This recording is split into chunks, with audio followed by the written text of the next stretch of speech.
Hello, everyone. I'd like to now introduce Ron Bassman, who is going to give his presentation today. I want to tell you something about Ron. During his more than 35 years of work as a psychologist and advocate, he has relentlessly pursued the goal of sharing what he has learned from being diagnosed and treated for schizophrenia. His wish from his journey through madness and transformation is to inspire others so that they may reconnect with their abandoned hopes and dreams. In his practice of psychotherapy and in his book entitled A Fight to Be, he offers no simple formulas, but instead points to and affirms the possibility to overcome and grow from adversity. Please join me in welcoming Ron Bassman to Interface. Thank you, Barry.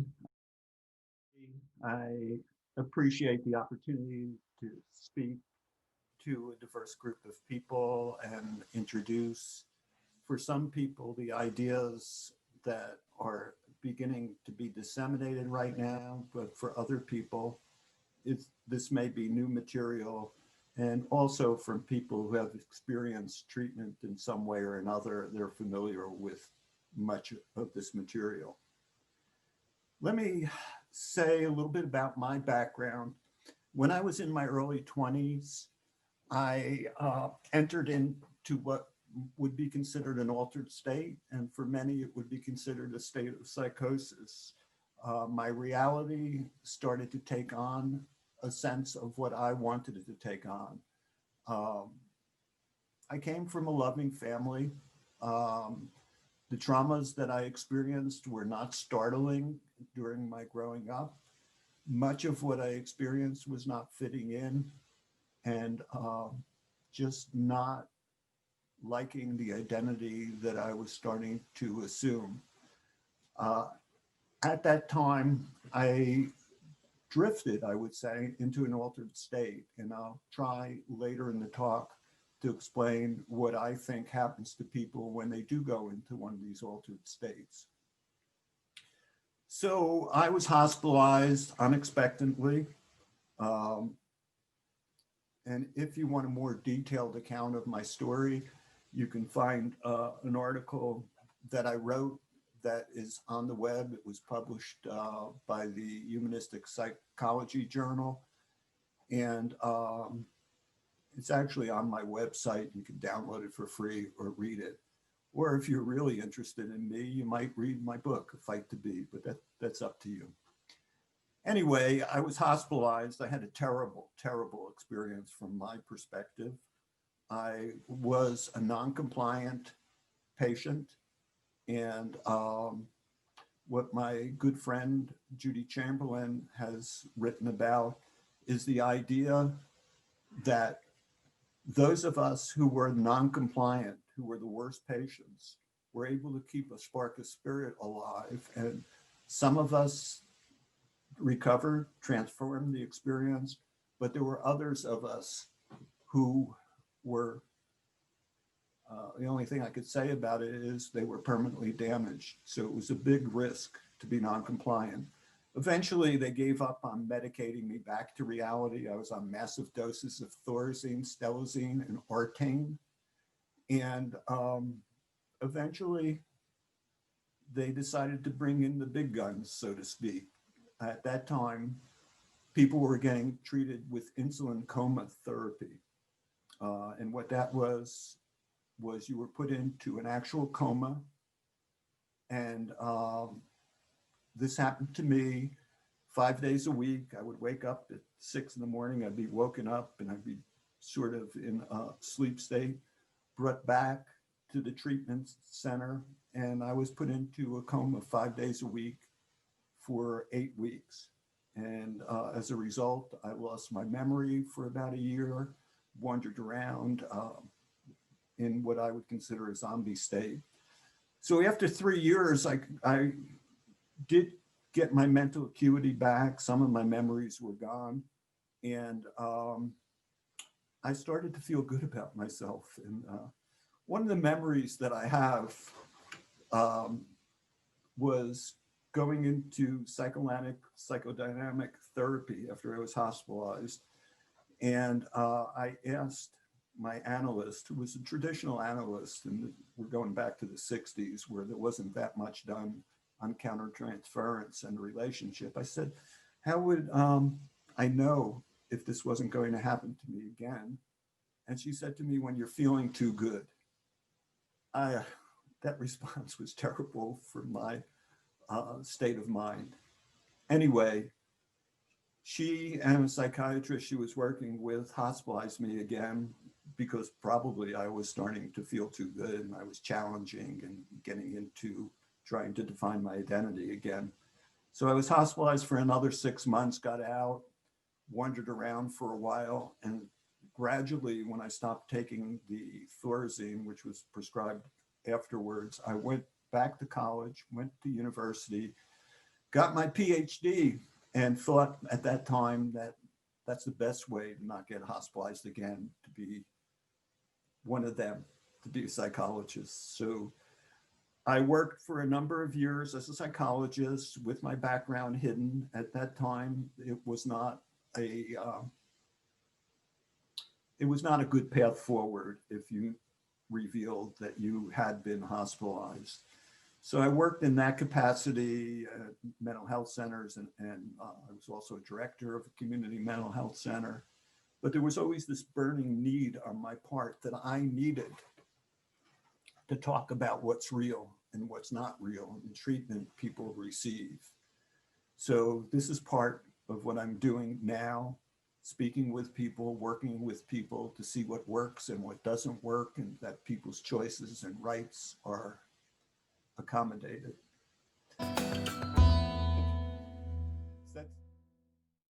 Becoming a psychologist and helping people. And that was my goal. And after doing that for years, I met people who were doing rights-based advocacy, former patients, which started the movement of former hospitalized patients who were protesting about the rights and treatment and what didn't work. And essentially, we're working towards these ends. And there's been a lot of progress in this area, but we still have a long way to go. So when I met people who were doing that, I was astounded that there was no mention of this in any of the graduate programs I was in. And I got mentored by a woman who was very dear to me, who has passed since, and her name was Ray Unziger. And she had established an organization called NAPS, National Association of Psychiatric Survivors. And there's a whole history to this. But what I'm trying to get across is that people who are in the social services field, the helping professions, mental health professionals, are educated in almost a parallel line with if you don't know somebody or you yourself have not been receiving treatments for serious mental illness, then you don't really find out much about it. The literature is in a separate silo. And when I first met Ray, she gave me a whole bunch of books to look at. She used to call it fugitive literature that didn't make it into the mainstream. Now there's much more knowledge, there's more mainstream, and there's more professionals who are doing the battle to have changes made for this notion that we have evidence-based practices, we have the right way, you can be a therapist in this theory, and to me, the mystery of what goes on in the psyche of a person, their soul, their spirit, is diverse. And how we touch somebody is not through a formulaic treatment. It just doesn't work with people who have severe difficulties. And of course, there is possibly some kind of genetic marker that but it's never been found. There is no proof of any of the biochemical explanations for bipolar, schizophrenia, any of these diagnoses. In fact, in my work and with colleagues, I feel diagnosis is completely useless. The only purpose it serves is to get the diagnosis listed so that you might get insurance payments for seeing somebody. I'm not saying that psychotherapy doesn't help for people, but within psychotherapy, what I've learned over probably most of my lifetime, most of my adult lifetime, working on myself and also others, and continuing to learn, and to be clear that what I say is what I think. It's not what I know, because knowledge is always shifting in this area. First thing I'd like to talk about is the difficulty with language. Is there something that's really called a mental illness? Or is it a person who's experienced life difficulties and they're trapped, and when there's no way out, that they may go into an altered state? Yeah, it's almost an automatic process.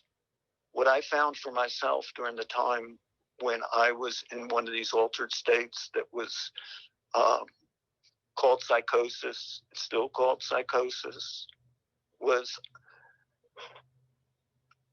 I was going through a period where I couldn't find out who I was, and my identity was being established in a way that didn't meet with my goals.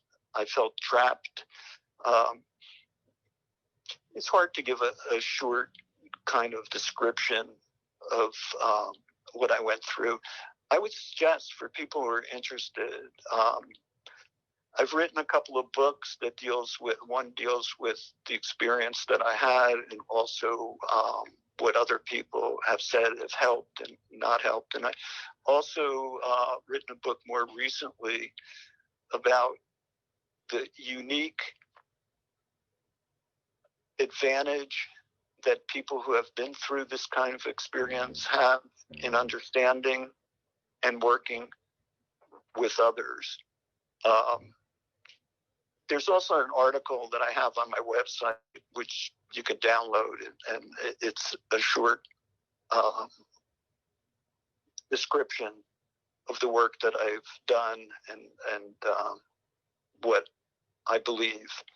The article actually was voted the best article for the year in Psychosis Journal. But anyway, you can just look up Ronald Bassman, and it would Google you on a Google, and you could go to my website. One of my favorite sayings that describes very succinctly what I've just said is a quote by an anthropologist named Edward Hall. One of the most devastating and damaging things that can happen to a person is they're not to pursue their potential.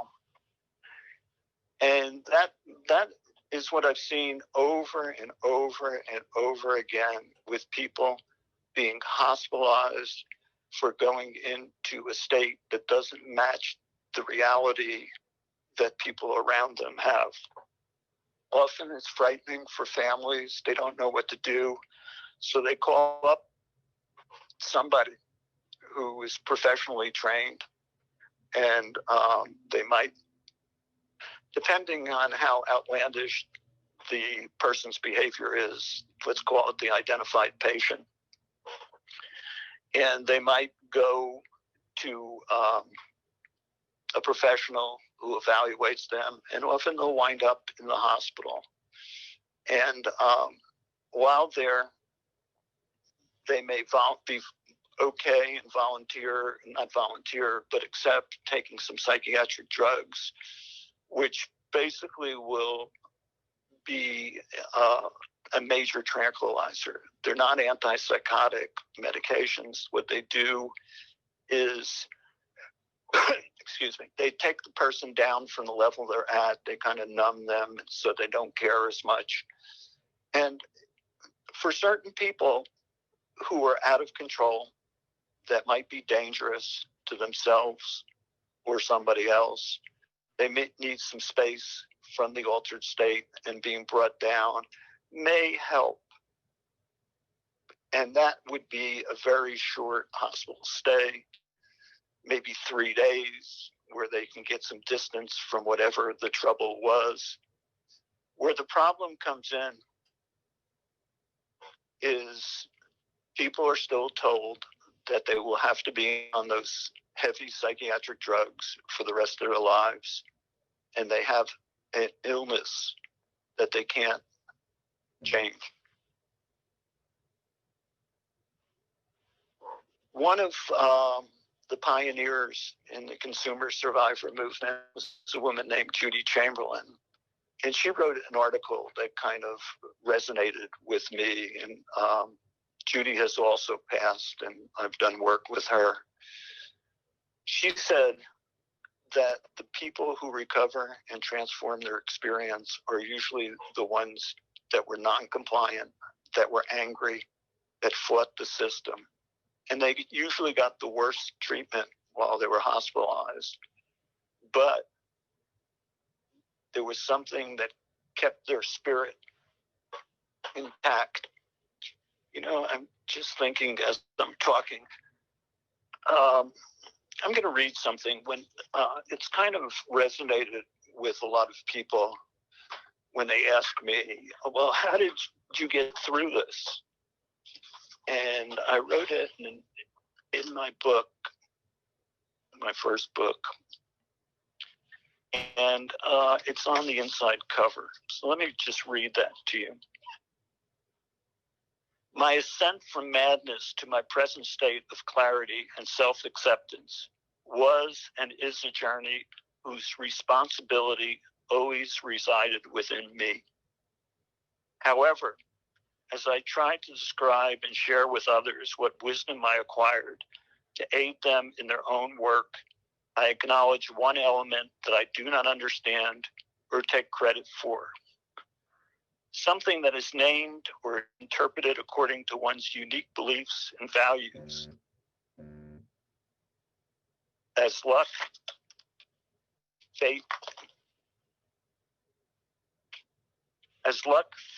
karma, or God's blessing. I believe that as long as a person is alive, some seed of hope, some possibility is there waiting to be fertilized. Hope fights the fear, nurtures the courage, and inspires the vision and the work required to resist giving up and accepting that your goals are unattainable. Deep in the recesses of our being, there are safe sanctuaries, secure hiding places for never fully lost dreams. But sometimes they are hidden so well that we can no longer reach those parts of ourselves. The help we need may come from expected or unexpected sources. What I've come to learn over my life, and hopefully I'll keep on learning and being open as new experiences come to me, is to value the mystery. Too often, we look for answers that are not, well, I shouldn't say the looking for answers is good, but the too quick grabbing on to answers is detrimental. You know, there are things that we don't know, and when we try to put forth a knowledge that is just not there. When I was working in New York, well, there's a couple of stories I have from working in New York. But my job at that time, I was under contract with the Office of Mental Health and the Office of Consumer Affairs to bring, and also the New York Psychological Association, to bring the knowledge of recovery is possible to the various graduate schools, PhD programs in psychology. And I would go around the state. There were a lot of universities, and talk to faculty, and I would have a list of papers and studies and different things. And it was amazing, how much astonishment it was that people did recover. And the reason we don't see a lot of people who have recovered is it's not usually in your best interest to reveal that you had an episode where you were hospitalized. And even though you're recovered, there's a look and there's a perception that, there's something not quite right. I remember speaking at a meeting in New York, and one woman who was working for a rehab program said that when she was looking for jobs and she had this gap in her history on her resume, she would put down or talk with the interviewer and say that she was a drug addict who had been clean for X number of years. She said it was much better to be known as a reformed drug addict than somebody who was mentally ill, because if she was upset someday at work or she was crying, people would overreact because they'd think she was having another mental episode. When I was originally interviewed for this job in New York, where they wanted a psychologist who was open about their background, one of the people, it was a group interview, one of the people who was a psychologist who I later became friendly with, a really nice guy, said to me, "How would we know if you were going into another psychotic episode? How would we be aware of this?" And I said, probably the same way you might be aware if you were going into another episode. It was really a question. To me, it was an inappropriate question at the time. That same person was very helpful in my work later as we got to know each other. Another story, though, I was going around and visiting and evaluating various psychiatric units around the state later on in my job. And I went to visit, he was chief psychologist at Bronx Children's Hospital. And he was taking me around on a tour to show me the place that he was very proud of.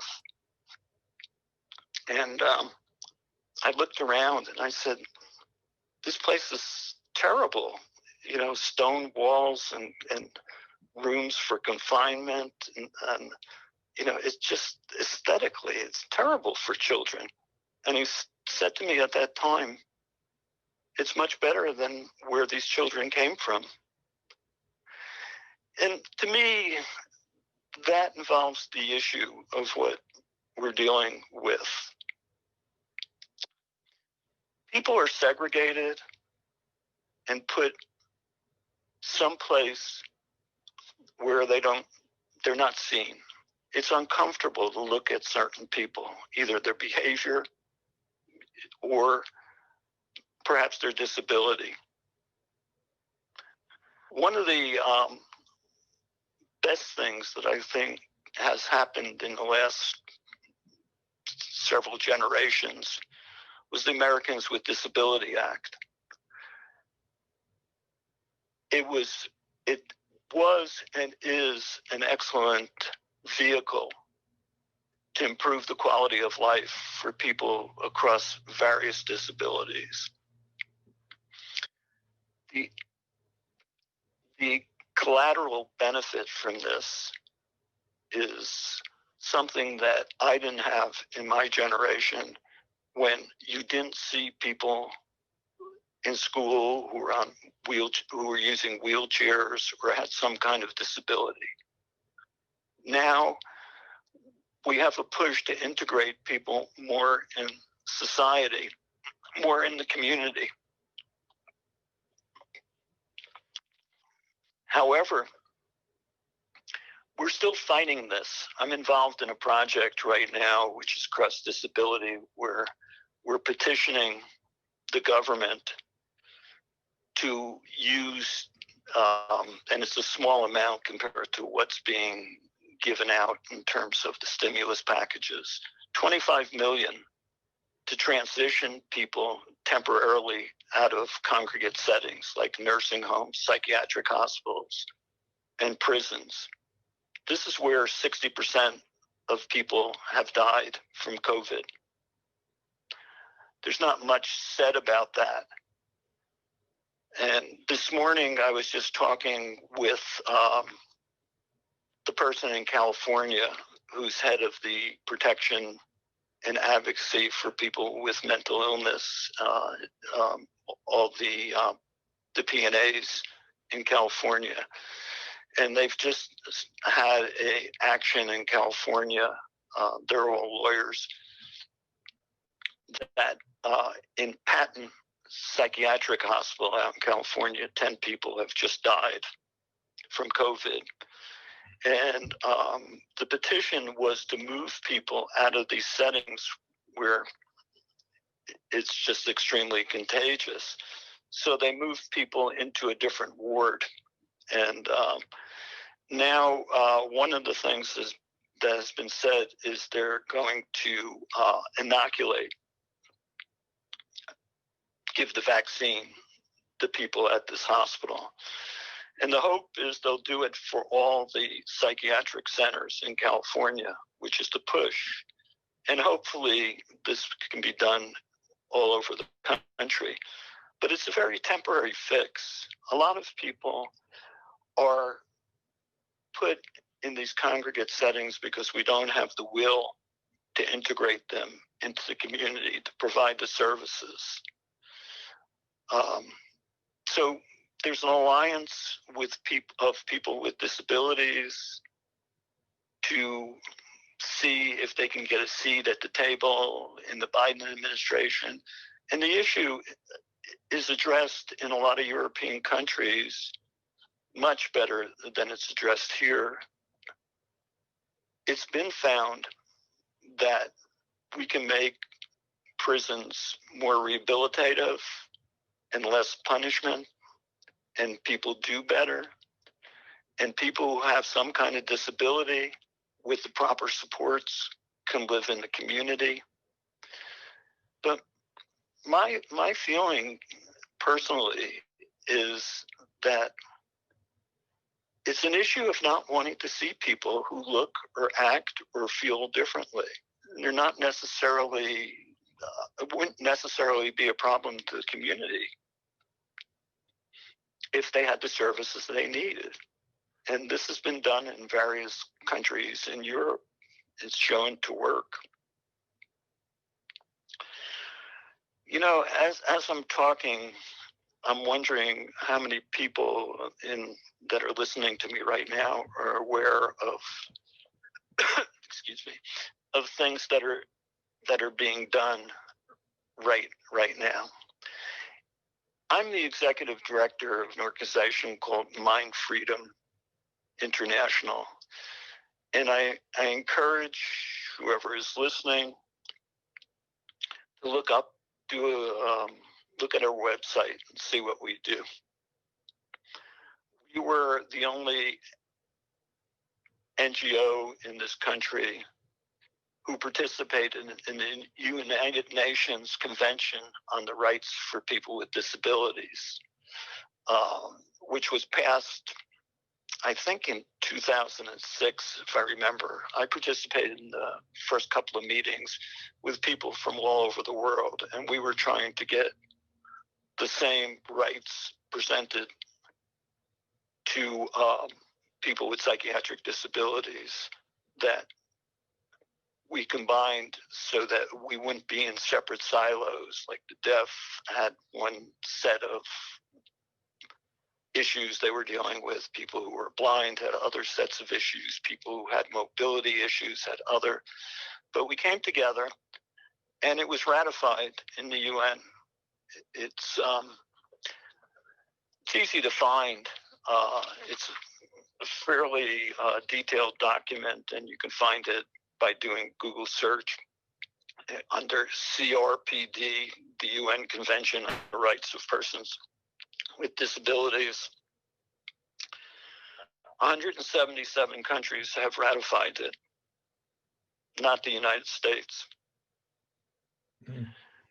During the Obama administration, it was passed, it was presented, it was passed by I believe it was passed in the House and was stopped in the Senate, so we still don't ratify it. The argument was that we have the ADA, the Americans with Disabilities Act, and that's enough for us. But down through the years, this is the 30-year anniversary of the Americans with Disabilities Act, and it's been weakened periodically. The enforcement has not been great. So this is stuff that the organizations, and there's a number of us who are fighting for the rights of people who have been designated as having some kind of disability. I would encourage you to look up, those of you who don't know the names, Justin Dart, Ed Roberts, who were early pioneers in the disability movement. Justin Dart was and is my hero. He's passed. His story is amazing. And actually, I've got posted on my website the memorial service for Justin Dart, which was held at the church where Lincoln and I believe other presidents worship. A number of quote unquote famous people were there speaking at the memorial. Bill Clinton was one, a number of people whose names I forget. It was a very inspiring service I went to. So I think I'm jumping all over the place in my talk, but I think language is very important. There's been a struggle in the movement of people, former patients, ex-patients, consumers, psychiatric survivors, in terms of what is the proper language. When I write or I speak, I don't use the term mental illness anymore. I don't use the term psychosis. I look at mental illness as a problem in living, a problem in finding out what's right for yourself, and having experiences, whether it be in therapy or successful experiences in life, that allows you to redefine who you are. I'm completely opposed to forced psychiatric intervention.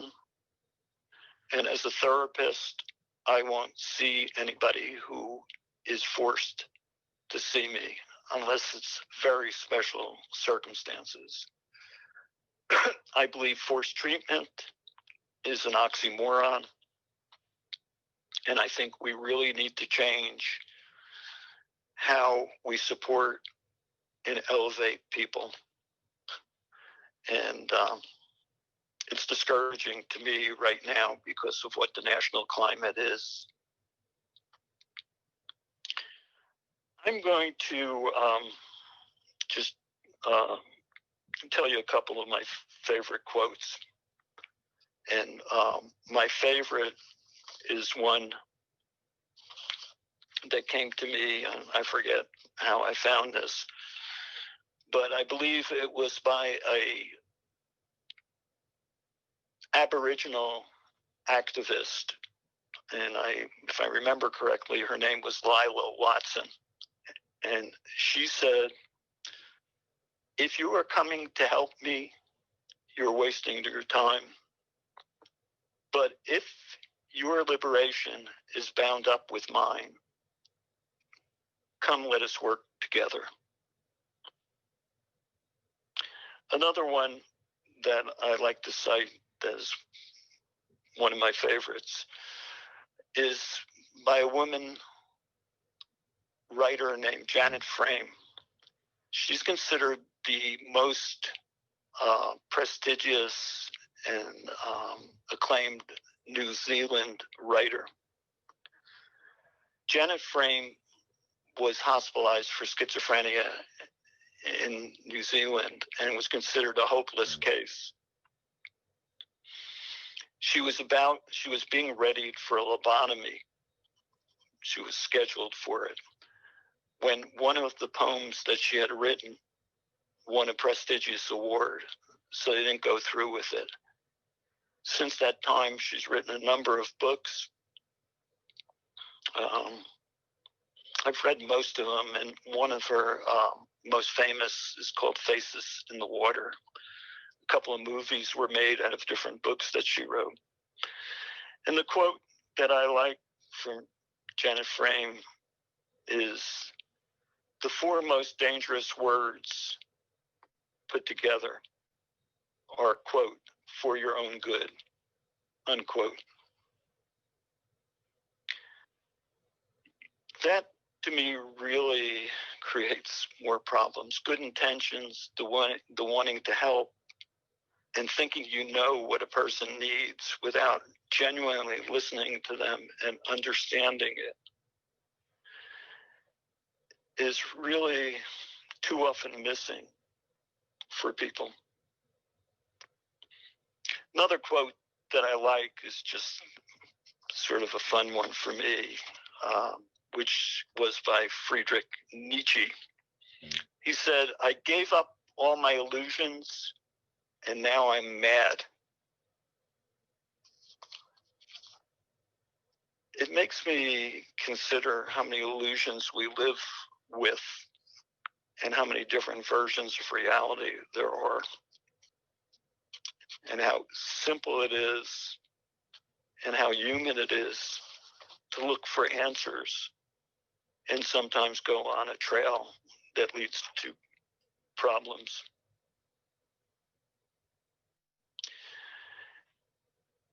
I'm going to need a quick drink of water, and then I would look at questions for now. Otherwise, I'll just ramble because I can't see faces and know what people are interested in. So Barry, if you would, if you have some questions, if not, I'll just continue. Sarah, would you like me to read what you wrote, or would you like to come on and turn your audio on and talk? Who did you just ask? Sarah Smith. Oh, I saw your comment in the chat box. Oh, sure. Well, Ron and I know each other, and so I don't want to unfairly monopolize his time because I have easy access to Ron for wisdom.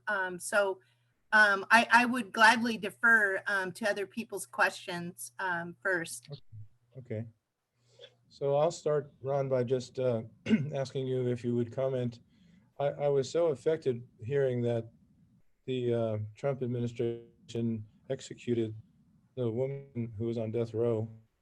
I think it was within this last week, who they called mentally ill, but to learn of her background of being severely traumatized, sexually abused, and been in death row for so long. And I was just so sad and upset hearing that on the news and looking into it a little further. And it highlights the wisdom that you're sharing with us about how the misunderstanding prevails when people have different varieties of alternative states of awareness or consciousness. And I think about Stan Grof's work and the Spiritual Emergence Network. There's pieces that some of us, or at least myself, have crossed over, who I haven't had the background in working with what's called chronically mentally ill as much as other therapists who specialize in that segment of the population. But I have so much compassion for people who live in a different understanding of how they perceive who they are, or questioning who they are and questioning what the world is all about. I think it was R.D. Laing that said, if you're living in a crazy world and you're not crazy, then there must be something wrong with you. So, Yeah. So I'm just rambling also to join your ramble here, but please, if you have any comments about that execution that just happened, I'd be open to hear what you have to say about that, or whether you worked on that case. Well, I think, without getting into too embedded in the idea of the rights of a government or anybody to take another life, what the issues with correction, let's say jails, prisons, and is a very complicated one in the sense of there's a strong element of revenge and punishment that comes into play. There's also a lot of fear, the fear of people who don't act the way, let's say, the quote, normal person acts. A lot of it, to me, I'm coming to believe that the issues of putting people out of sight, out of mind, so that we don't have to confront the diversity of people and the problems that people encounter is at the heart of this. I'll tell you a short story about, I was teaching a graduate course in community mental health, and at the time, there weren't, I had decided to teach this course from a different perspective. So I was open, and everybody knew, my background. So I was teaching differently, let's say. And there was, most of the people in the class were also working in the field. And I remember this one woman who, she was probably in her late 30s and was working in the field. And halfway through the semester, she stood up and said, I just got to share this with you. My next door neighbor clearly has mental illness issues. I think she's schizophrenic. And we both have clotheslines in our backyards.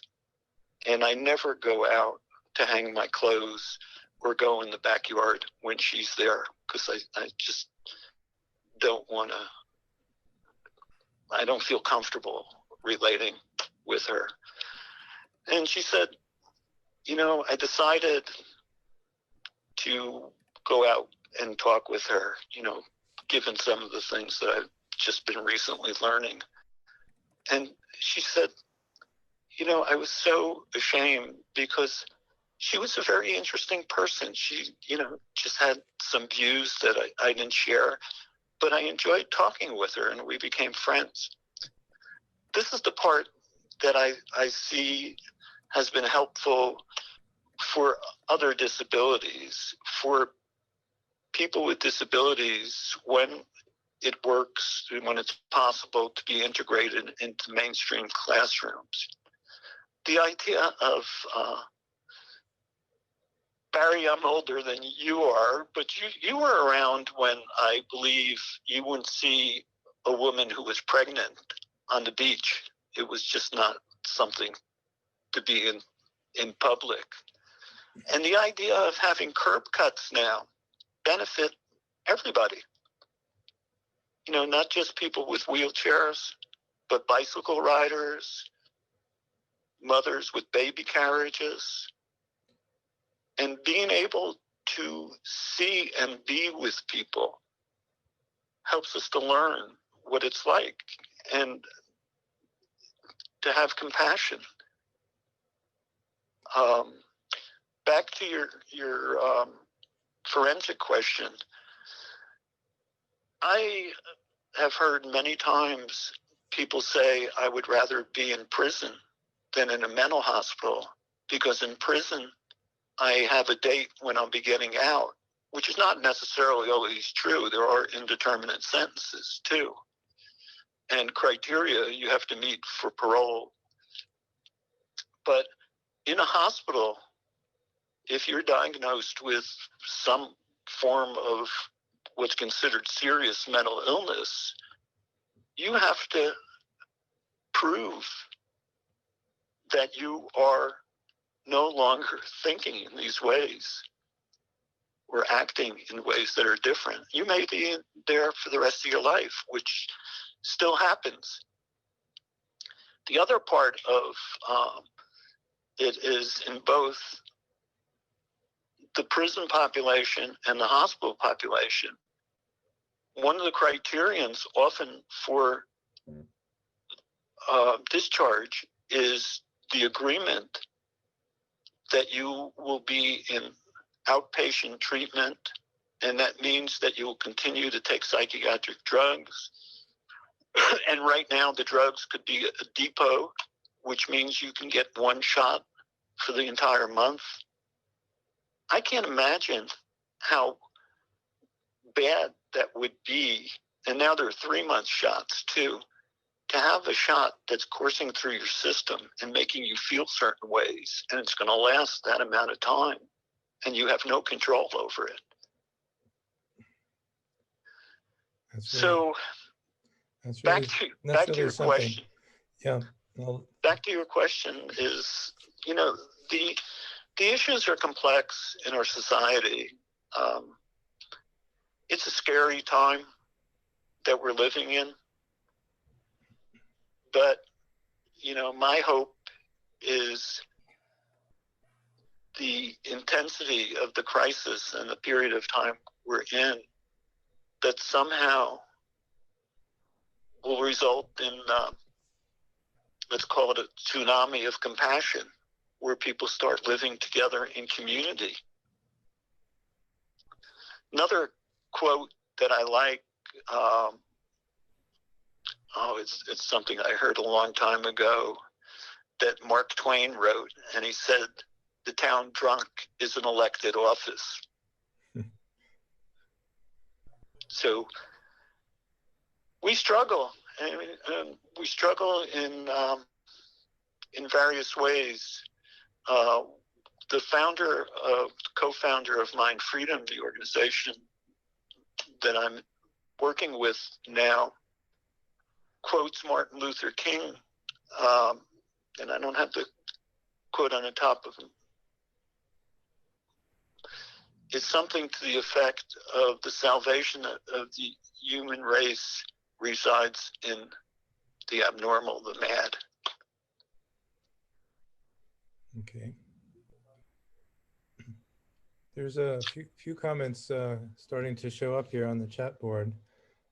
Karen and Stephanie would like to hear more about the title of your talk, The Beliefs, Rights, and Personal Agency to Propel Recovery. I thought you were addressing that already, but Stephanie or Karen, do you want to say a little bit more about what you are interested in?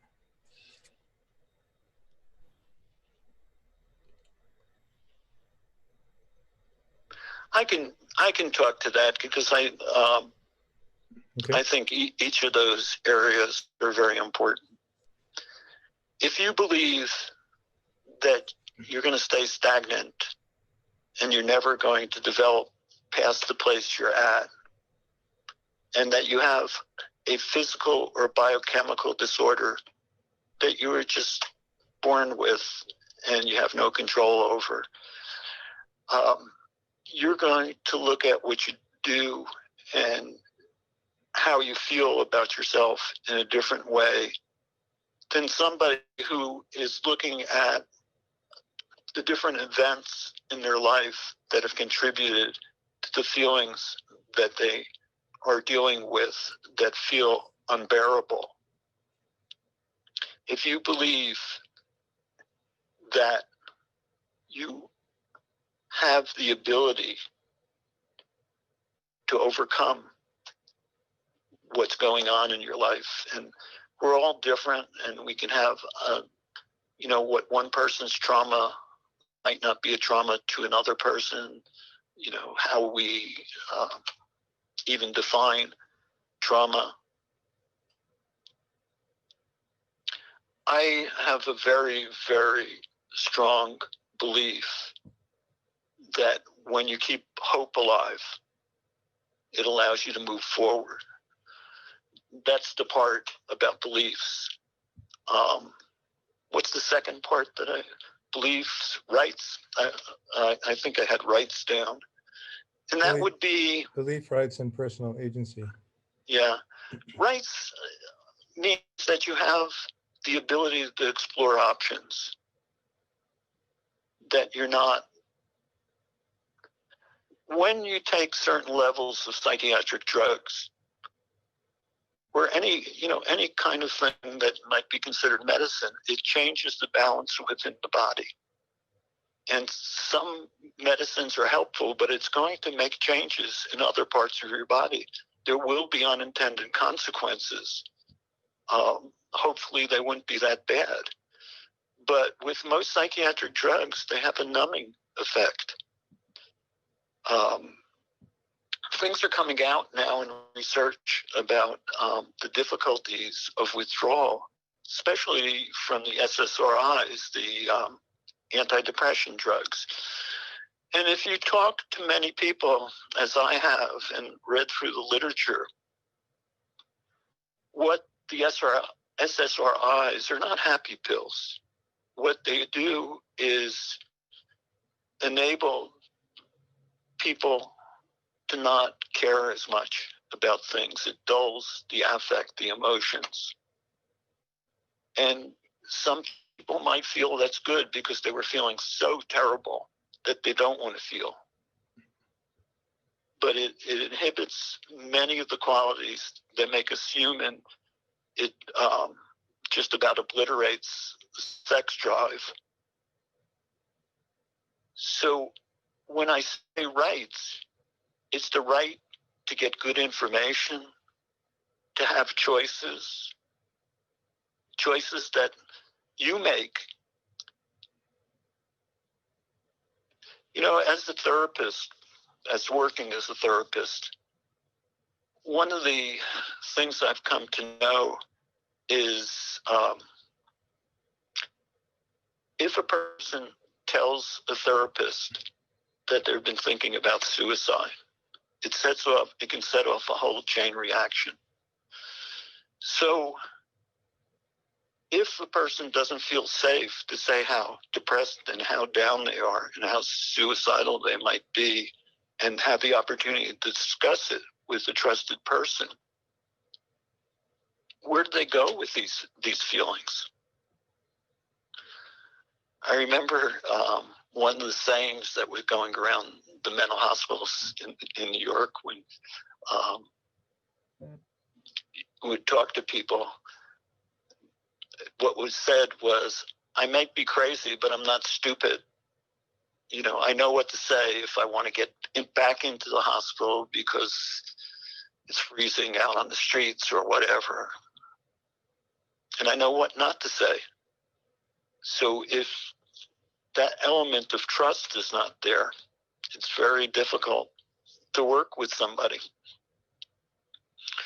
So personally, I would encourage people to talk about it. And is there a point where you would take a different course of action if they continue to express their suicide or homicidal thoughts?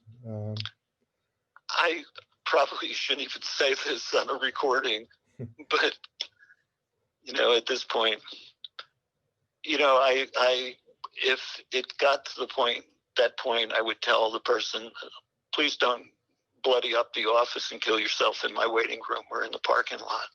Mhm.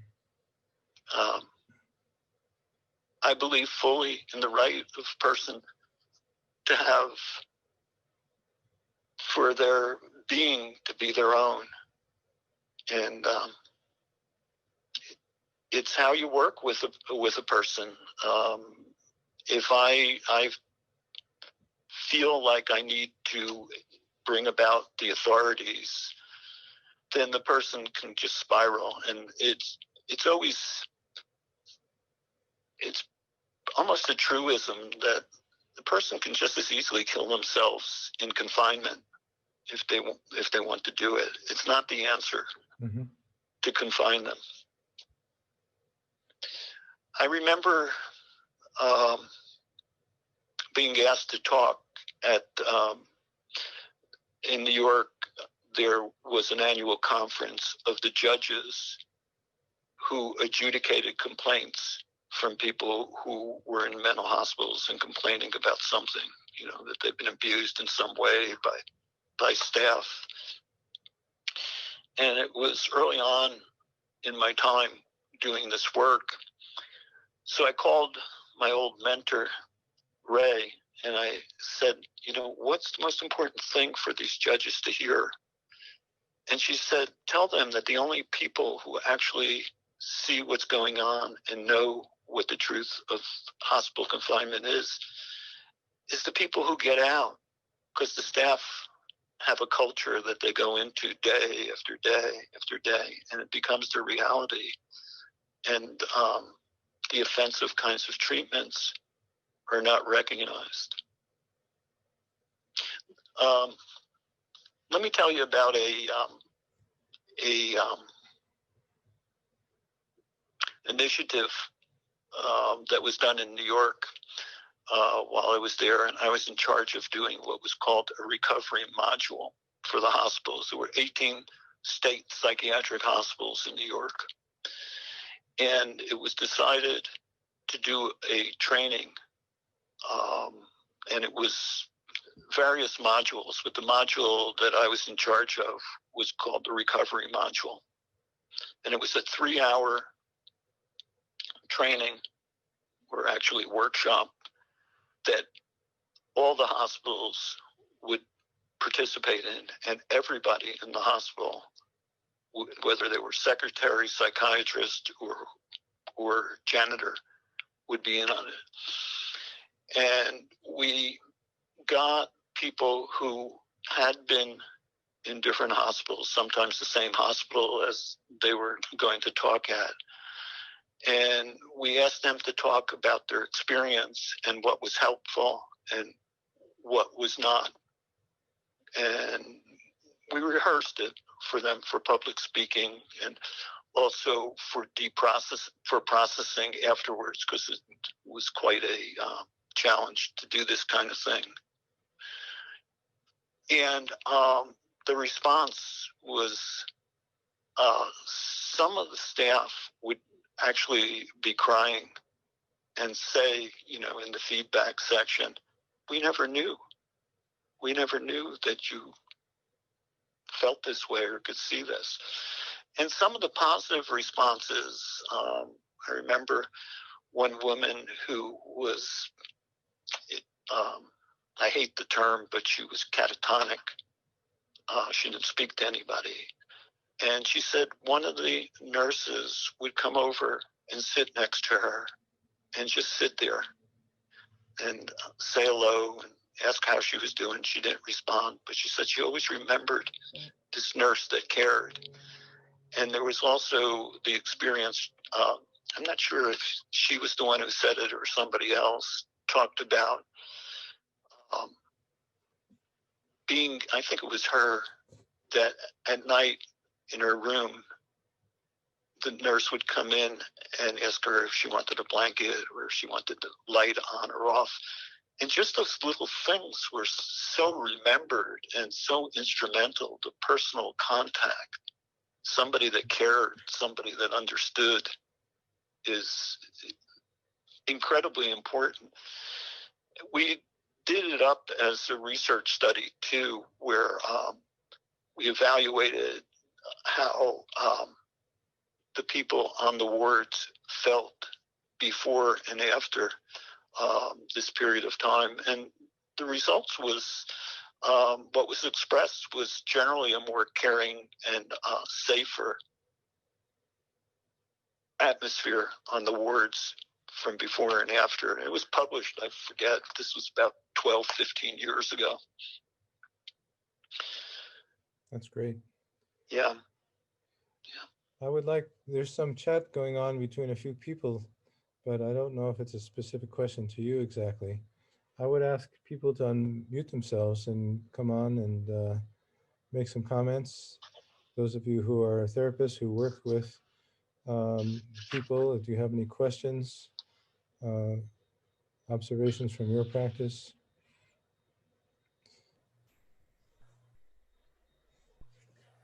Can I make a comment, Barry? Sure, sure, and Sarah. I want to say that when my daughter's rights were taken away, that caused a lot of grief for our family, and it leveraged our relationship with our daughter, which we're healing from. So that I'm really glad to say. I think I have some lingering anger against the therapeutic community. Since I'm a lay person and I'm not trained, I feel a sense of anger that we had to go out and find out about family systems therapy and acceptance and commitment theory and just a whole lot. Oh, like psychological, there's a process psychology that we were able to benefit from. There's just, I just feel very kind of upset that none of those alternative frameworks for understanding our daughter and supporting our daughter or understanding our whole family was presented early on in my daughter's journey. And we're still kind of like very distrustful of the system for that. We're very skeptical. And someone in this chat asked about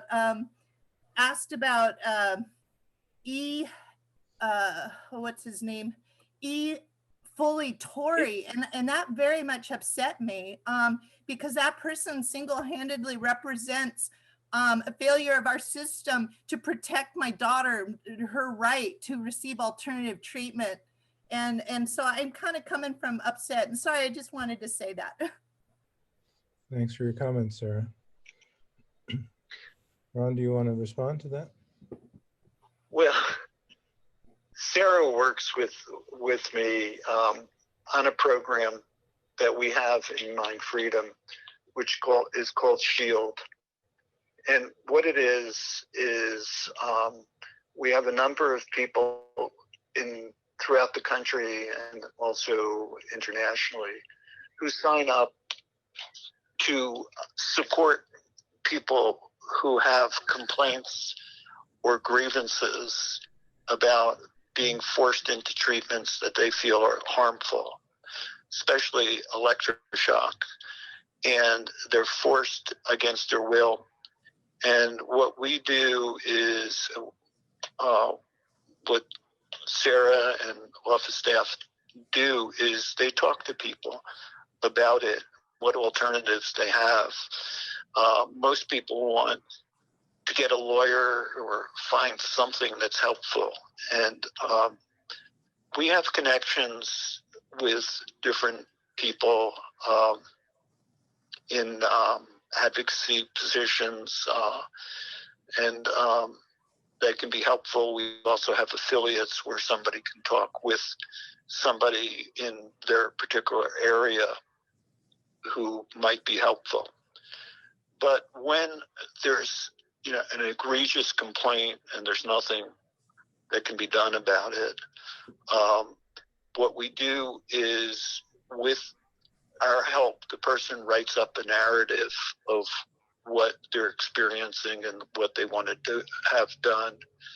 And we will release that with their permission to use their name to a cadre of people, a bunch of people who are signed up to write letters to the administrator of the organization that is holding them. It might be a psychiatrist who's done the order. It might be a legislature, but to put out as many of these as possible, and to the local newspapers, try to get an op-ed piece in, or at least a letter to the editor, and that's to help the person through this process. The interesting thing about it is we get a vast number of complaints, that we're working on just about every day. And the interesting thing that we found is that often the person's wishes are complied with when whoever is in charge realizes that this is not taking place without anybody knowing about it, that the person has advocates. And often they just don't care enough to keep doing it unless they just want to be, I can only think of curse language for what they want to be. But so there, we've written up and just about ready to do an alert when a family member or somebody or the person will come back and say they said they're going to titrate me down and get me off the depot medication, and I'm scheduled they're talking about discharge and a placement in someplace else. So when these egregious occurrences come out of the dark and in the light, and a person has support and it's known outside, their treatment is better. It's unfortunate, but that's the reality of it. And I'm personally working on a project that I need to get some kind of funding on, where I strongly believe, and especially right now with the number of people, generally people of color, who are being shot and killed by police forces. And recently, the person in, I think it was Aurora, who was shot, not shot, he was held down and died. Mm-hmm. I forget the name of the person. And the person who just recently was killed in Rochester, many people who have been designated as having mental illness have been shot or harmed in some way. And what happens generally is the family calls for help, not knowing that this is very dangerous, that the police are not the best people to come to de-escalate a situation in a family when somebody is acting in some way that is different than was expected of them usually. The family doesn't know what to do, and they'll call. And even when professionals come in for help with police, it doesn't usually work out well. So my interest right now, among many interests, is to train family facilitators to go back into their community and work with families, other families who are experiencing similar issues, that they learn how to support this person. Of course, it can't be somebody who's in immediate danger, that's being threatened with a weapon or whatever. But I would say a great number of people can be maintained in their home if the family understands what they can do to keep the situation calm. And this is kind of what Sarah was saying. It's tragic that people don't know that there are alternatives of what can be done. And sometimes the damage is extreme by not. I know it personally took me a long time to understand the dilemma for my family and reconcile. So, part of this is what we're doing at Mind Freedom, and it's the reason I'm talking today, is our public information needs. I so appreciate all the work that you're doing. I think there's some group in Boulder that's working with law enforcement to learn how to intervene with those kinds of mental illness emergency calls. Does Catherine, do you want to say something? Yeah, there is, and I can't think of their name right now, but I have their number because my across the street neighbor has a son with severe mental illness, and he has found finally a place that does not require him to be medicated, but it's dreadfully expensive. And she could, my friend who is his official mother by adoption, could not afford it, but his adoptive father, who's now dead, left some money and was able to, his parents were divorced, but anyhow, left money to support this treatment program. But the typical non-medical treatment program, or one not involving medication, apparently costs something like $30,000 a month or some crazy amount of money. And that's great for rich people, but there are people. I also have a nephew with severe problems, like psychosis, of probably schizoaffective would be his diagnosis. But his main problem is he's a big, strong Black man. And if he goes off the rails, he's really likely to get shot. And my sister, he's been violent, and he was the MVP of his football team. And, there's no one in the family strong enough to deal with him if he decides that, that they're, bad and need to be killed. And so, I mean, there are medications that have helped him, and he is currently willing to take a medication, and a long-acting shot of Invega seems to be pretty effective for him. And when he takes it, he can, continue his studies and possibly get a high school diploma.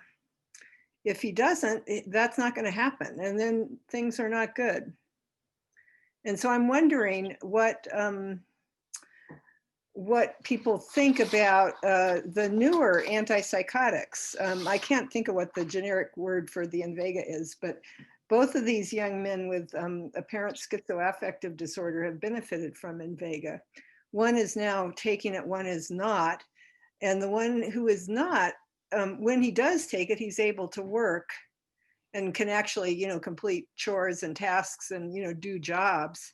And when he when he's not on it, he I think maybe feels better in some ways, but can't seem to make the rest of his life work in terms of keeping commitments and doing what he says he's going to do.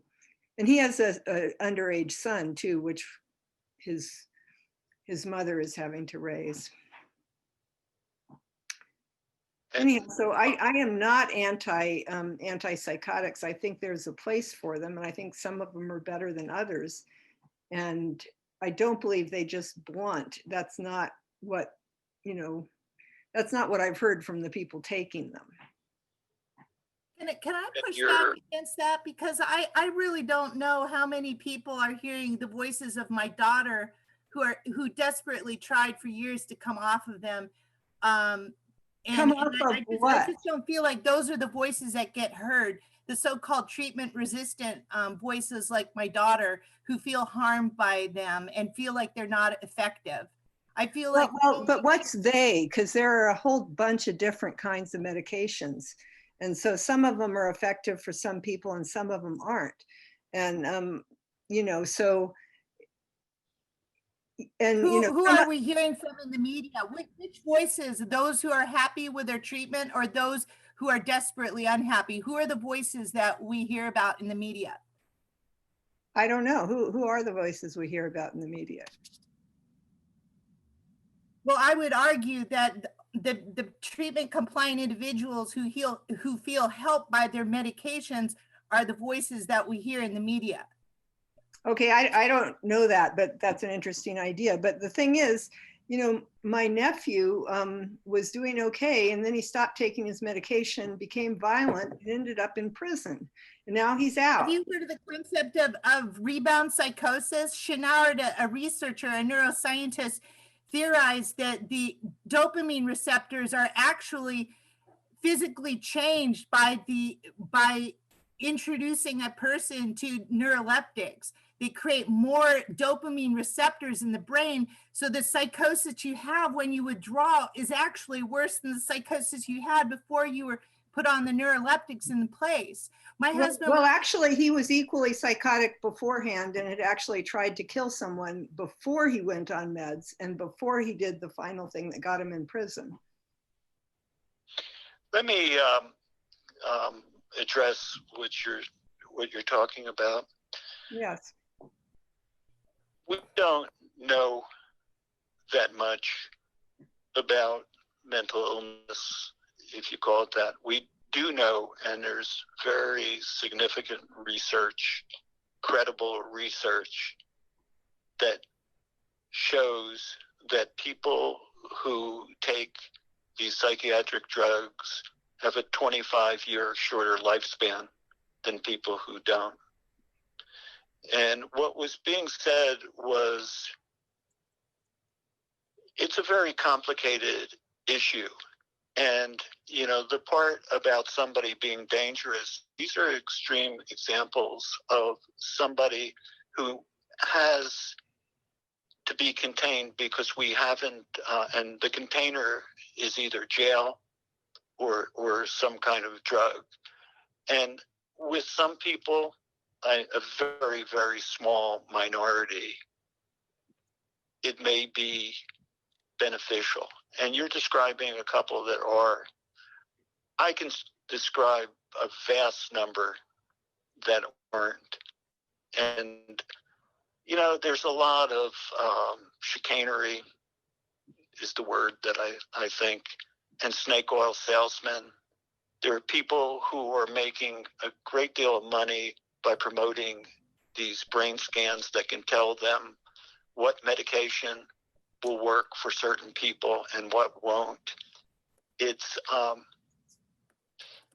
what I do know, because I've been doing this for 50 years, hearing stories, listening, and trying to help people, that most people are not helped by the drugs. The thing that was just being said was the serious, very serious issues with withdrawal from the medications has come out more recently than before. There was a time when people thought there wasn't any issue with Klonopin and Valium and those kinds of what were considered mild tranquilizers. Now, with many people finding problems with them and trying to get off them, I've heard people talk about it being as difficult as getting off of heroin. And they have somatic effects that have lasted even after they've been off for years. It's very easy to find websites now that talk about how very, very slowly to withdraw from the different medications. There is also a number of professionals who might be called dissident professionals who believe that much of the violence that's created has been from withdrawing from the drug. I think of, I was having some problems with my wrists years ago, and I went to have some tests, and a physician thought that it might be, and I don't remember the name of what the disorder was, but he said, let me try you on this cortisone and see if the pain is completely vanished, then that would be the diagnostic criteria for this approach.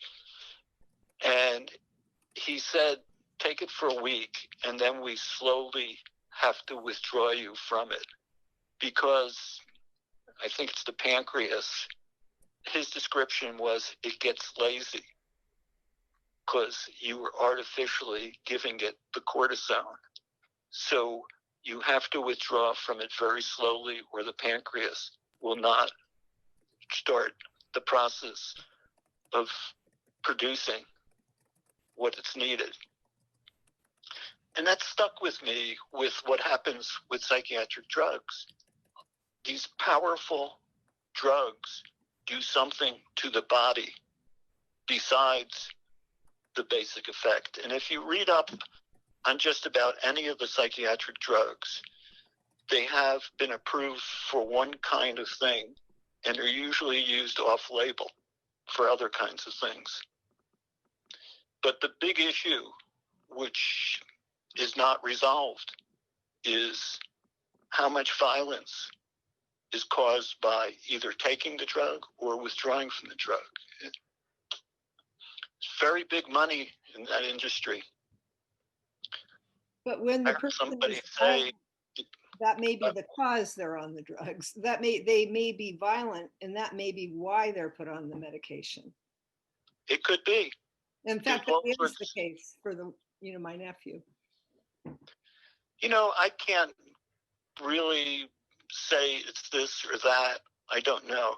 I just know of how many people don't want to be on the drug. I think there's an argument for both sides here. Some people believe that alcohol is helping them. Yeah. So cigarette smoking for certain kinds of mental disorders affects part of the brain.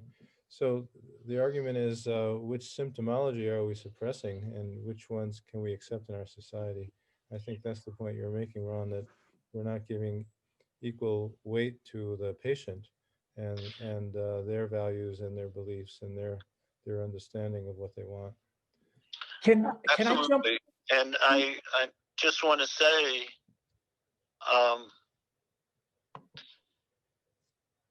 I know what it feels like to be drugged to the point where you can't process information and think. And this whole thing with the new drugs that are sold to the public, they're not new drugs. They're just variations of the old ones, so that the patent that's worn out from the old drug, and they can keep prescribing it under a new name where they change one aspect of it. There hasn't been any real breakthroughs with the drugs. It doesn't mean that some people can live their life in a way that is satisfactory for the people around them, and they've been convinced that this is the best that they can do. But there are a great number of people who don't feel that way and feel that, of course, if somebody wants to commit murder or do some of these things, but some of these egregious things that get played up are done by people who are on drugs, psychiatric drugs. So how do you weigh that? My take on it is it's an individual decision that has to be made in collaboration, equal decision-making, in collaboration with the person getting the information they need. I've had people come to me to see me who have lost their memory from taking almost 100 electroshock treatments that didn't know that it would cause memory loss. And then when they went back to the physician, they were told it's not the electroshock, it's your depression. Yikes. Ron, there's quite a bit of chat going on here as a few people want to join the conversation. That's fine. I'm here. Jolene, I have a quick follow-up, whether Ron feels that patients are being provided sufficient information about these side effects and about effects from withdrawal, that patients are making informed consent? Yeah, it's a difficult one because when I was working in New York, there was a lot of issues about electroshock. And the question was, how do you convey all the information when there is research that shows it does do brain damage, it does various things, and then there's the information on the other end that it is helpful. And you have prominent people who have advocated for it also. So do you give both sides? And usually it's given to a person who's not really thinking that clearly. And one of the things that we advocated for, when I say we, is people like me, is that a person who had experienced electroshock, one good perhaps, that felt like they benefited from it, and also a person who felt that they were harmed by it, would be able to make a video so that the person could hear that along with whatever the physician was saying. I'll tell you a quick story about my experience. When I was in the hospital and they were just giving up on me because I wasn't going along with anything, I felt that I needed to be released.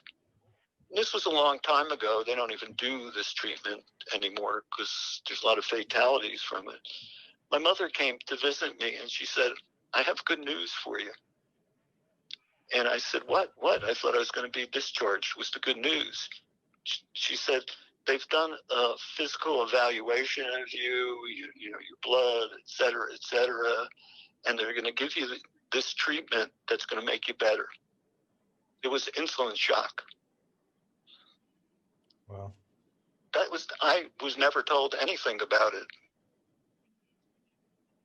And I think, you know, if whoever is in charge and believes that a certain treatment is the only way to go because the person is hopeless, they're not giving any kind of information that challenges it. I mean, who would actually take a treatment that's going to do brain damage or you lose your memory? I remember my friend David Oakes, who co-founded Mind Freedom, had this analogy. He said, "You remember the old inner tube televisions with the big tubes and you'd have the antenna on top, and if you didn't get good reception, sometimes if you kicked it, it would work, but sometimes you'd break it." That was the analogy to electroshock. Jolyn, you want to jump in here? Sure. Ron and all, thank you so much for all that's been shared. Ron, I've had the pleasure of meeting you once before. I think what I want to share and a question is, one is I do have a brother who has been hospitalized several times for psychosis. And he, like you, feels like the medications aren't useful. He, you know, is very concerned with his loss of rights when he is hospitalized. I'm a therapist who works in the mental health field, and I've experienced exactly what you said, really realizing how little I know about all that takes place in hospitals. But one piece that he shared recently that's related to what you're talking about is, you know, we were processing the last time he was hospitalized, and I said, you know, when you're unable to eat, when you're unable to speak, when you haven't drank water for several days, when you look like you're having seizures, which is what happens in his case or what happened this time, what would you like me to do instead of hospitalizing? You know, like I was part of the decision to hospitalize. And he said, don't get involved at all. And I guess I'm just curious, Ron, you know, just out of my own heart and challenge, you know, what is, in his case, he was running through the streets at first he couldn't move at all, and then he's running through the streets in the middle of the night with, you know, very little clothes on when it's 20 degrees outside.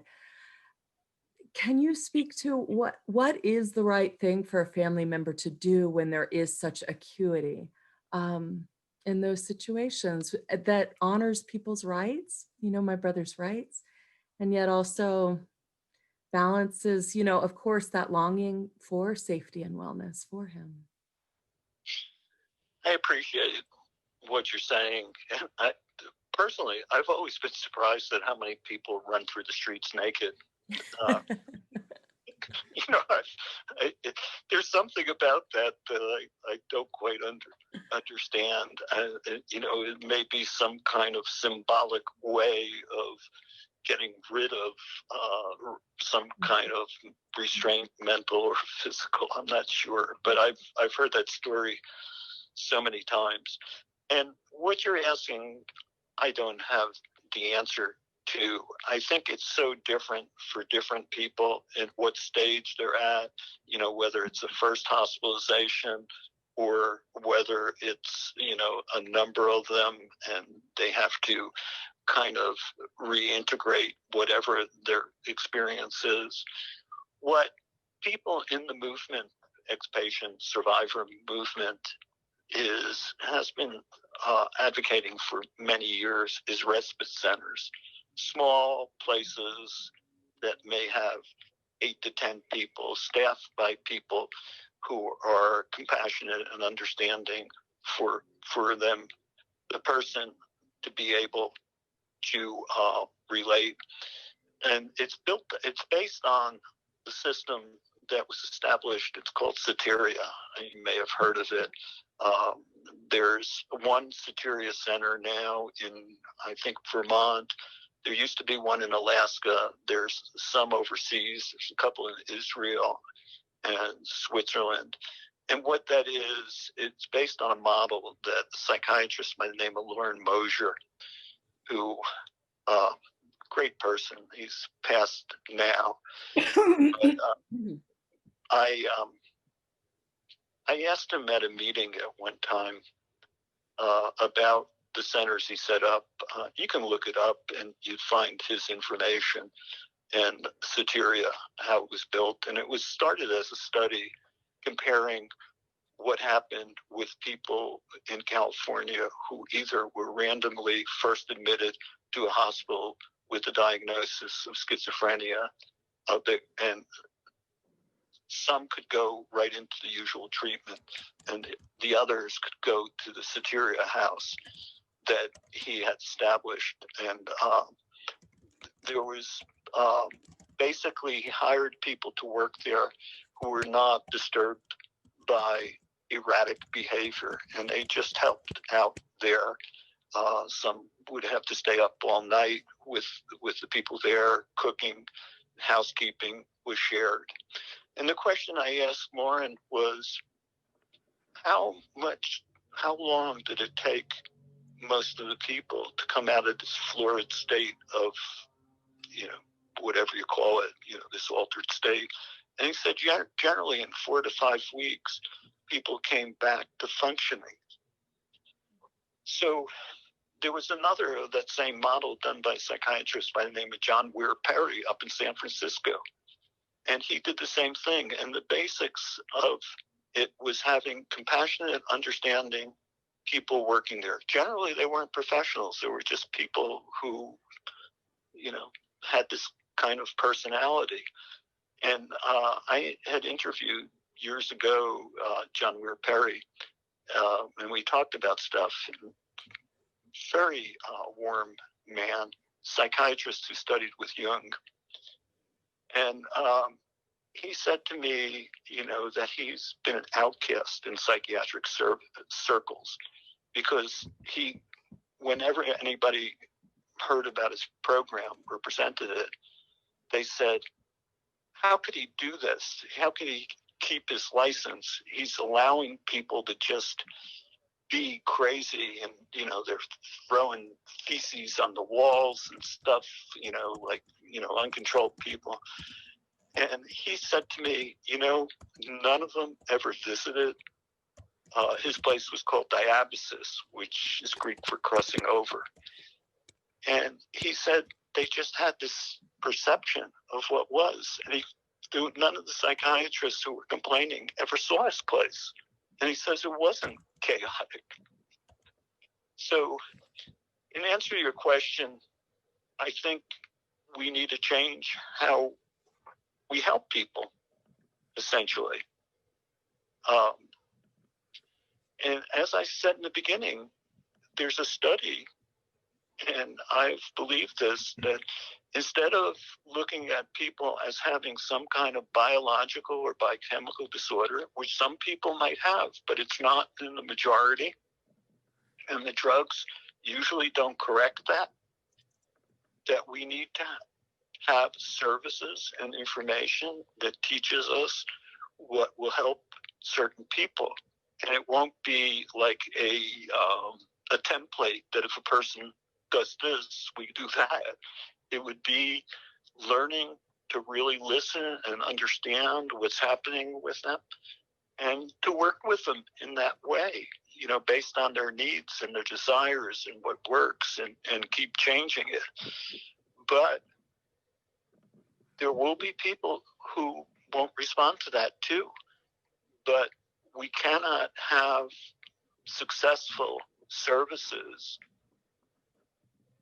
addressing the 5% who we can't work with without some sense of containment, and then doing that for the 95% of the people who are not a danger. Fair enough. Ron, we're at 1:30 and we you. started late. I wonder if everybody's okay with going another 15 minutes? Can people stay on? There's a few more questions that people have. Sure. For those of you that need to leave, well, sorry, but I'm glad that you joined us. So I promised Mary that she would go first, or next, I should say. And then there's two questions about some local agencies. Hi, everyone. I'm Mary, and I'm not a mental health professional. I'm, one of them, as they would say, who I spent most of my 20s in and out and largely in hospitals. And now I'm in my 50s and I've been, back to, full-time work, et cetera, for about 20 years. I don't consider myself cured because it took me a long time to realize that I'm not really sure anything was really wrong with me to begin with. I finally got a therapist who said, there isn't anything wrong with you. I'm like, are you saying I'm lying? And he's like, no, I'm saying, you've kind of swallowed this belief that you need to be fixed. And I'm like, oh my God. So it took me a long time to realize that in my case, I think had no one told me you're crazy, I wouldn't have ended up sacrificing my young adulthood and many possibilities in my life to institutionalization. Because it kind of turned out that they were mistaken about many things they said. And so I just want to support kind of this line of thought that we need to do something different to help people other than label them with something that is going to follow them for the rest of their life. I'll just say this about what I came of age in the 80s and 90s when it was in fashion to call, to label young white middle to upper middle class, fairly smart young women who had a lot of problems as, you must have multiple personalities and you must have been ritually abused and all of this. And I am one of those people that one of the problems I have is I thought, oh my God, this must be true. And so I developed an entire delusional system in the course of treatment. So I didn't show up with delusions, I left with delusions. So that's a whole other story. But I just wanted us to kind of support that, we totally need to do things differently, because a lot of times, we do find out later that whatever treatments that we think are helpful at one time do more harm than good. And the drugs too, I'm going to say, the side effects of those are no joke, because morbid obesity is a high price to pay. It took me years, and only after off the drugs, they used to lie and say, oh no, you just need to exercise. And of course, there are data all over the place now that will know it's a metabolic effect of the drug. And, to be blamed, like, it's the only branch of medicine where you can say to a patient, oh, yeah, this problem you have, you need to leave and stop having it because it's a problem for me. And then when you come back and you're not having it, I'll help you with the problem. So like, you go to a neurologist with epilepsy, you don't respond to treatment. They're not going to say, when you can stop having those seizures in my office, you can come back. But yet we can say to psychiatric patients who show up and have obnoxious behaviors, well, if you can't stop behaving interpersonally in a way that I don't like, I'm going to throw you out of therapy or out of whatever. So we're still allowed to do that. And there's sort of still a cultural sanction on hating us as a group. I mean, if you have the wrong kind of diagnosis, there are internet hate groups about all sorts of problems and arguments among professionals, like, our personality disorders, can we really call them illnesses? Because if we do, we can't punish people and not have conflict about it. So, even within, and especially within the system, there's all sorts of stuff that we have to stop doing to people so that they can have a chance to live.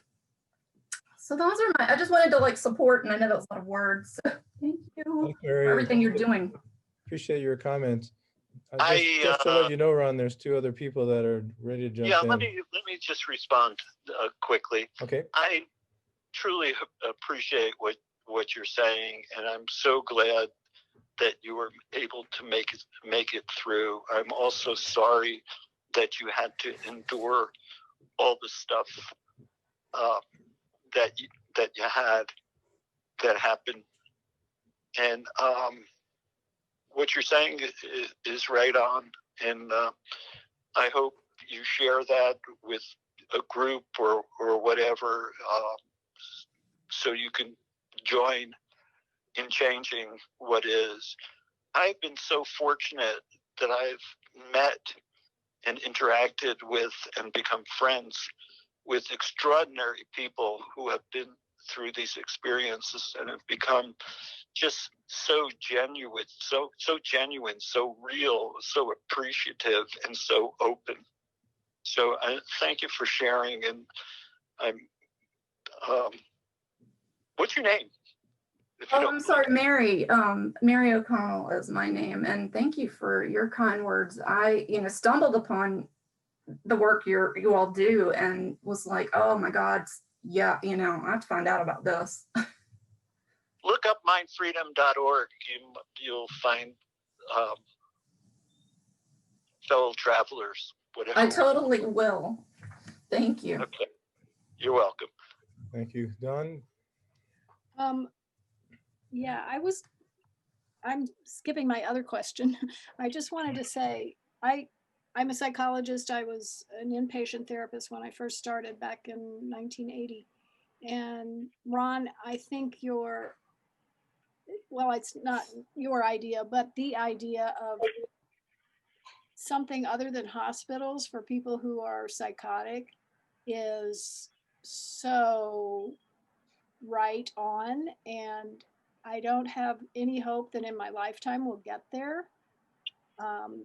And it's very discouraging, because sending somebody to a hospital, there's a fair chance you're going to cause them to have PTSD. I wish maybe there is research on that, like how many people come out of an involuntary hospitalization with some symptoms of PTSD.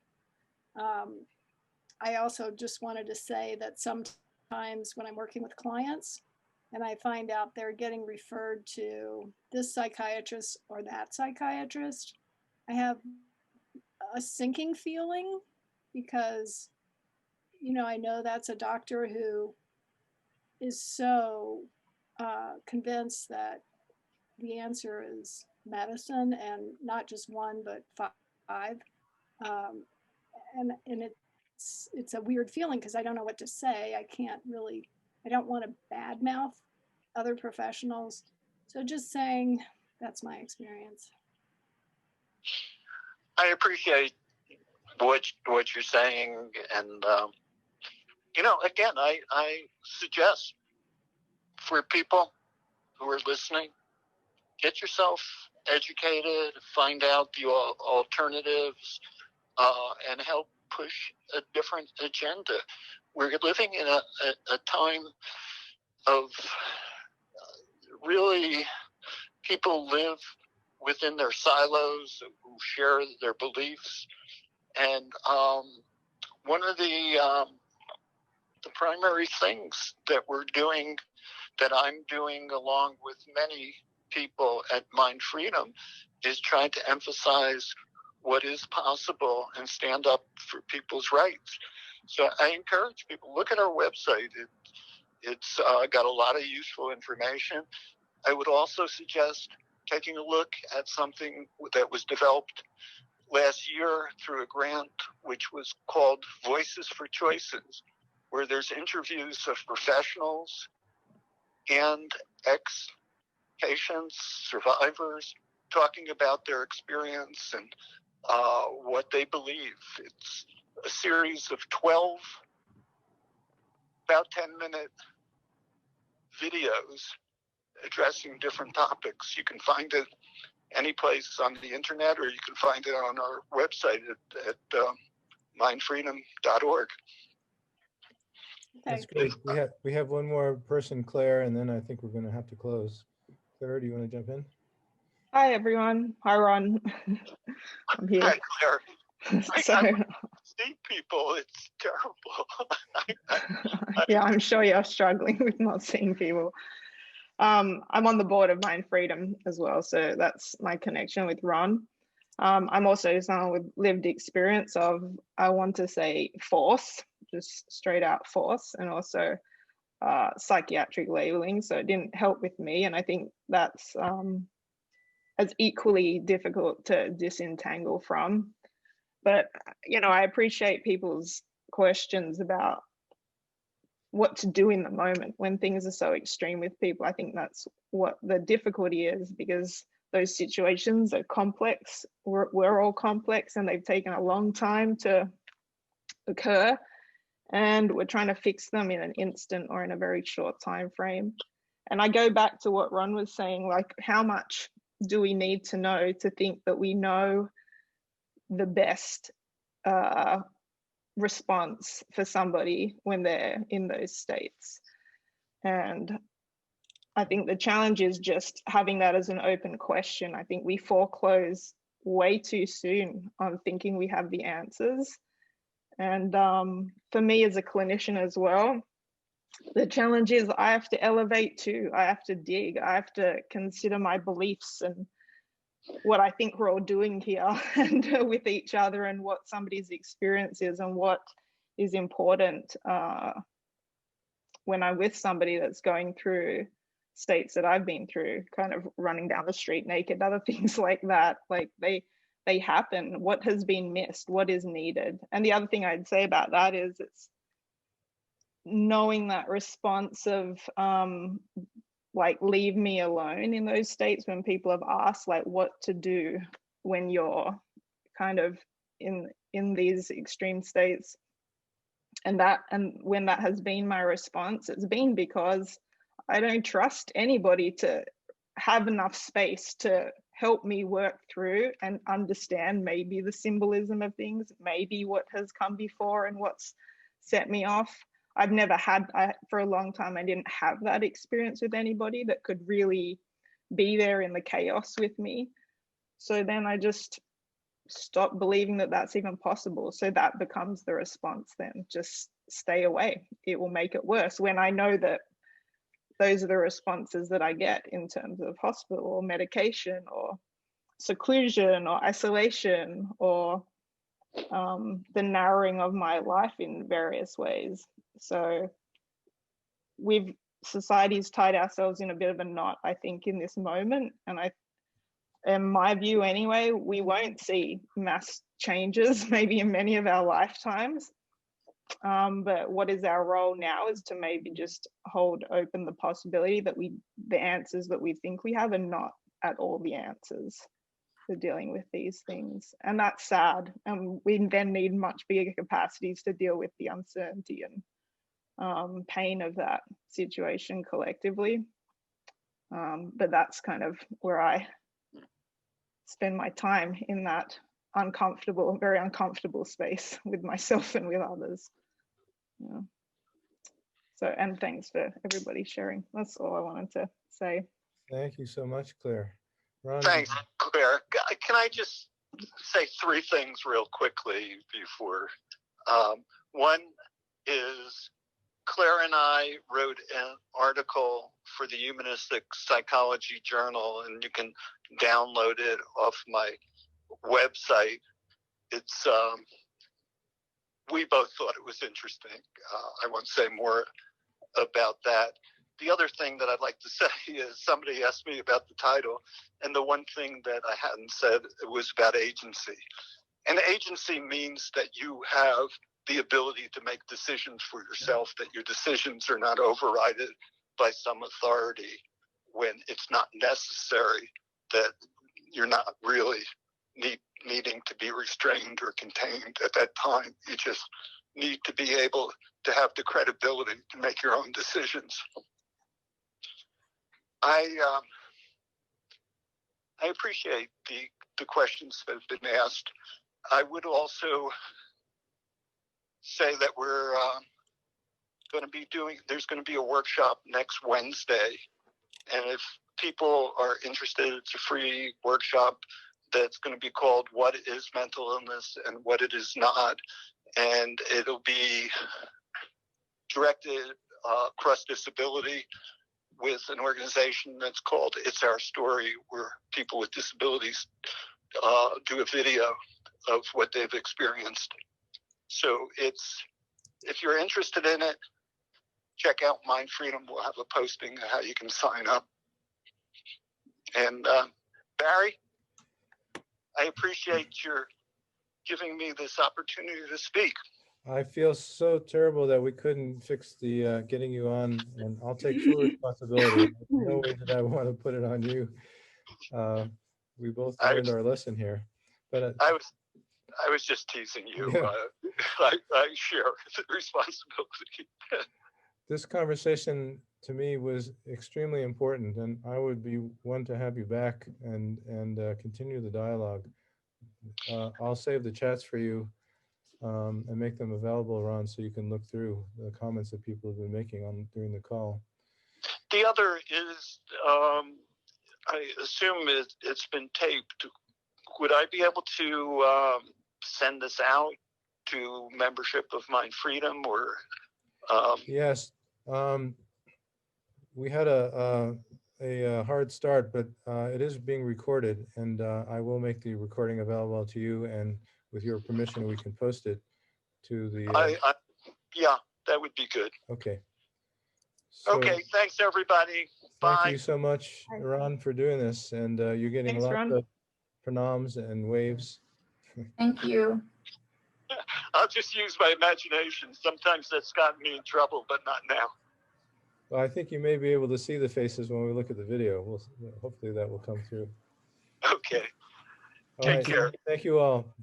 Be well. Bye. Mhm.